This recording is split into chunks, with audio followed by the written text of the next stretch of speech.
The anime begins by introducing a game called New Gate, the most popular MMORPG around.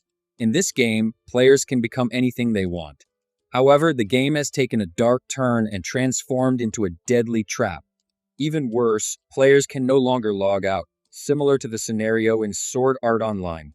Shin, the top-ranked player, keeps fighting to find a way to save everyone and get them back home. He faces the boss, and after a tough battle, he manages to defeat it, allowing everyone to log out. Shin stays behind to make sure everyone else gets out safely, and he ends up being the last one to log out. But when he finally tries to log out, he finds himself transported 500 years into the future. When Shin arrives in the future, he notices that his inventory is still intact, and his skills have actually improved since he fought the boss. He uses a talisman to guide himself to his old hideout. On his way there, he sees an elf girl being dragged away by some humans who are demanding to know where Th3 is. Shin steps in to save the girl, who then introduces herself as Th3, a student of Shin's former ally, Th3. Shin sees through a spell that hides Th3's true identity as a dark-haired elf. Her dark hair is a result of a curse placed on her when she was young. Shin examines the curse and tells her he can lift it. He manages to break the curse, but only a part of her hair returns to its original silver color. Stepping out of a protective barrier for the first time, Th3 is overwhelmed with emotion. To thank Shin for saving her, she gives him a letter of introduction to the city. When Shin reaches the Belricht Kingdom, he uses the letter to go directly to the Adventurers Guild. He asks to join the guild and uses the letter of introduction to speed up the process. At the guild, he meets the guild master, who also received a letter of introduction from the Moon Sanctum. The guild master explains how important the letter is and why Shin must keep it safe. The guild master then tests Shin's abilities and recognizes his strength.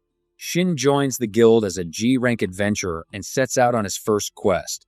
While he's gathering herbs, he spots a huge monster and decides to attack it before it can harm more people. Despite the monster's incredibly high level, Shin defeats it by unleashing his full power. The episode ends with Shin picking up a gem and the monster's sword flying into the king's castle. Lady Rioni and her escorts trying to figure out where the mysterious sword came from. She orders the knights to find an appraiser to examine the sword and to discover who launched it. Meanwhile, Shin arrives in town and sees a crowd gathered in the center. He asks one of the knights about the injured men. The knight explains that they were attacked by skull-faced creatures and tells Shin about the sword that flew into the castle. Shin goes to the Adventurers Guild and hands in the core from the skull-faced Jack he defeated. He tells Celica about the monster's high level, which leaves her completely shocked. Celica then introduces Shin to Elm, an official at the guild, who appraises the core. Shin asks them to keep his identity a secret to avoid unnecessary attention. Later that evening, Shin goes out for dinner and meets Wilhelm the Vampire, one of the top adventurers in the kingdom. Wilhelm introduces himself and explains the meaning behind his nickname. The next day, Shin goes to the library to gather information about the current state of the world. Meanwhile, a special council meeting is held at the guild, attended by various officials, including the guild leader. They discuss the skull-faced Jack that Shin defeated, and many are surprised that Shin didn't take the monster's equipment. The Knight Captain asks about Shin's identity and reveals that the sword that flew into the castle is a legendary weapon, comparable to the kingdom's royal sword. Elsewhere, Shin is sitting by a fountain having lunch when a little girl starts staring at him.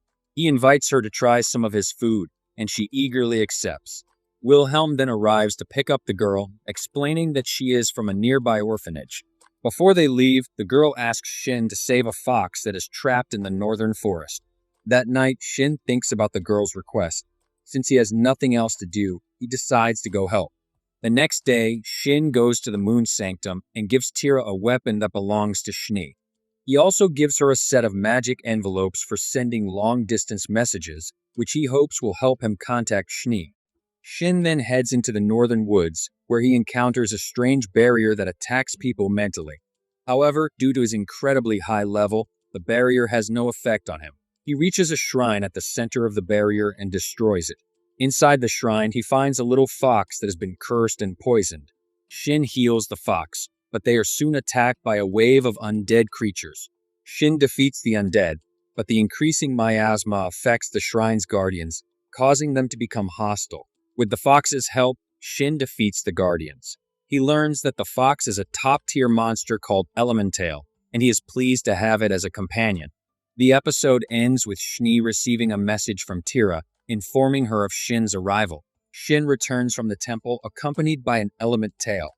He asks the fox-like creature to form a contract with him, and it agrees. Shin names the fox Yuzuha.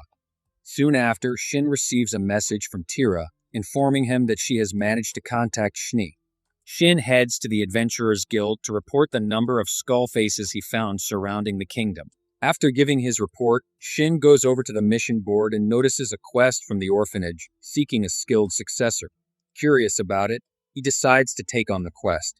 He arrives at the church and asks to see Millie. Although the sister is cautious, she agrees to his request. Millie warmly hugs Shin, which helps the sister, Th3, to trust him. As Millie plays with Yuzuha, Shin asks Th3 for more details about the quest. Th3 explains that they need someone who knows how to perform a purifying spell and asks if Shin can teach it. In exchange for this skill, Shin requests information about Millie's special abilities and asks the church to share any information they have. Th3 is initially doubtful, but agrees after Millie tells her she trusts Shin. Th3 then explains that Millie is a star composer, which means she has the ability to see into the future. Shin asks if Th3 will be the one learning the purifying spell, but she declines, saying that the former priest's granddaughter will be the one to learn it. While waiting for the former priest's granddaughter, Shin spends some time with the children at the orphanage. The children ask if Shin will be the one to protect them from a greedy man who wants to close down the orphanage. Millie reassures the children, telling them that Shin will save them all, which helps to calm their fears. Shin eventually meets Sister Rashia, the former priest's granddaughter, who will be learning the purifying spell. Shin also asks for information about locations where there are many undead monsters. However, their conversation is cut short when Wilhelm arrives, immediately questioning what they have told Shin. Shin calmly shares what he has learned, which angers Wilhelm, but he calms down after finding out that Millie trusts Shin. Shin explains that the only way to learn the purifying skill is by defeating 150 undead monsters while holding a prayer orb. Even though Millie trusts Shin, Wilhelm remains skeptical. The two head to the diner to discuss things further, and Wilhelm asks Shin if he is one of the chosen, as that could explain his extensive knowledge. Surprised by the question, Shin assures him that he is not. Wilhelm then shares his reasons for helping the orphanage, which makes Shin laugh. Later, Shin, Rashia, and Wilhelm venture into the forest to battle the undead monsters. Shin and Wilhelm plan to disable the monsters by severing their limbs, allowing Rashia to deliver the finishing blow. Meanwhile, Lady Riona and her knights are struggling to fight a skull-faced Jack. Just when things look grim, Shin arrives and swiftly defeats the monster, saving them.